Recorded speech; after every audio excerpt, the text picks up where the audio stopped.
25 হইতে 31 অবধি কলিকাতায় চলে এক অনন্য উৎসব, যাহার নাম যীশু পুজো। আর এই যীশু পুজোর পীঠস্থান হইল গিয়া পার্ক স্ট্রিট। আপনি যদি কলিকাতাবাসী হন এবং এই লগ্নে একটিবার অন্তত পার্ক স্ট্রিট না যান, তাহলে আর আপনার বাৎসরিক পুণ্যলাভ হইল না। তাই এই বছর 26শে ডিসেম্বর আমি বেরিয়ে পড়লাম টুকটুক করে দিনের বেলা একটিবার যীশু পীঠস্থান ভ্রমণে। আসলে হাতে কিছু কাজ ছিল, কিন্তু তার সাথে সাথে এটাও মাথায় ছিল যে বাৎসরিক পুণ্যলাভ থেকে আমি পিছিয়ে পড়ছি। তাই প্রথমেই একটি অটো ধরিয়া চলিয়া গেলিলাম মহাত্মা গান্ধী রোডে। ইহা হইল কলিকাতার আরও একটি পীঠস্থান, পুরনো মেট্রো স্টেশন। মনে খুবই আশা ছিল যে আজ আরও একটিবার কোনো এক চুম্বন কাণ্ড দেখিতে পাইব, কিন্তু গোটা প্ল্যাটফর্ম মেজরলি কাকু এবং কাকুতে ভর্তি ছিল, অতএব দেখিতে পাইলাম না। অতঃপর মেট্রোদেবী আসিলেন এবং আমি তাহাতে পদার্পণ করিলাম। আমাদের ছোটবেলার যে নন এসি বা বাতানুকূল রহিত মেট্রোগুলি ছিল, তাহারা আজকাল বাজেয়াপ্ত হয়ে গেছেন, বন্ধ হয়ে গেছেন। তাই এই শীতে আরও একটু ঠান্ডা উপভোগ করতে করতে আমি চলিয়া আসিলাম অতঃপর বহু আকাঙ্ক্ষিত পার্ক স্ট্রিটে। আর দেখুন, এসেই মনে হলো ইহা কলিকাতা না আর্জেন্টিনা বুঝতে পারছি না। সাদা নীল পতাকায় ছয়লাভ।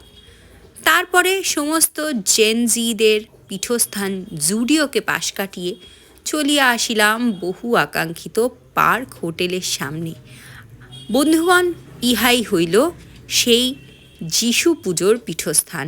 যদিও দিনের বেলা বোঝা যায় না, কারণ এই পুজোর সময়াবলী হলো সন্ধ্যের পর থেকে, কিন্তু সন্ধ্যের পর ওই ভয়ানক ভিড় এবং ভরপ্রাপ্ত নরনারীগণকে এড়াইতে আমি চলিয়া আসিয়াছিলাম দিনের বেলা। আহা, কি অপূর্ব তরুণদার সজ্জা হইয়াছে। পার্ক হোটেলকে বাম দিকে রাখিয়া আমি এগাইয়া চলিলাম। এরপর এই পার্ক স্ট্রিটের আরও এক পীঠস্থান পড়ে, যাহার নাম অলিপাব। কিন্তু সকাল 11:30 নাগাদ সেখানে ঢোকাটা, তাও আবার একা একা, কিঞ্চিত বাড়াবাড়ি হইয়া যাইবে। তাই আমি উহার নিশি ডাকের মতো হাতছানিকে উপেক্ষা করিয়া এগাইয়া চলিলাম আমার কর্মস্থলের দিকে। আর বাঁদিকে দেখুন, হার্ড রক ক্যাফের জানলায় কি অপূর্ব সজ্জা হইয়াছে।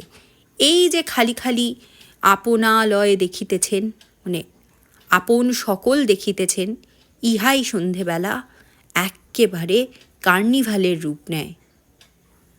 কাজকর্ম সারিয়া যখন ফিরিতেছিলাম, ভাবিলাম এত কাছাকাছি এসেছি, আর এই পীঠস্থানের অন্যতম বড় মন্দির পার্ক হোটেলে ঢুকবো না তা কি হয়?